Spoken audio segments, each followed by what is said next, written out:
বৃহস্পতিবার উদয়পুর শহরে প্রাণকেন্দ্র সিপিআইএম পার্টি অফিসের সামনে থেকে বামপন্থী যুব সংগঠন ডিওয়াইএফআই এবং টিওয়াইএফ যৌথভাবে একটি বিশাল মিছিলের আয়োজন করে। 3 দফা গুরুত্বপূর্ণ দাবিকে সামনে রেখে এই বিক্ষোভ কর্মসূচি গৃহীত হয়। কর্মসংস্থান নিশ্চিত করা, দুর্নীতি ও জঙ্গল রাজত্বের অবসান এবং নেশা ও নেশা কারবারিদের বিরুদ্ধে কঠোর পদক্ষেপ গ্রহণ, এই 3টি বিষয়কে কেন্দ্র করে আন্দোলনের ডাক দেওয়া হয়। মিছিলটি সিপিআইএম পার্টি অফিসের সামনে থেকে শুরু হয়ে শহরের বিভিন্ন গুরুত্বপূর্ণ সড়ক পরিক্রমা করে এবং শেষ জেলাশাসক অফিসের সামনে পৌঁছে গোমতী জেলাশাসক অফিসে অতিরিক্ত জেলাশাসক সুভাষ আচার্যের কাছে ডেপুটেশন প্রদান করা হয়।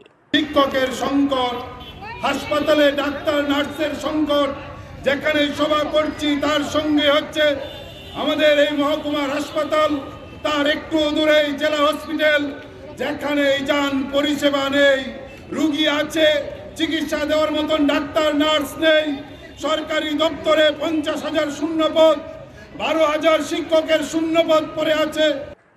ব্যুরো রিপোর্ট, খবর ত্রিপুরা।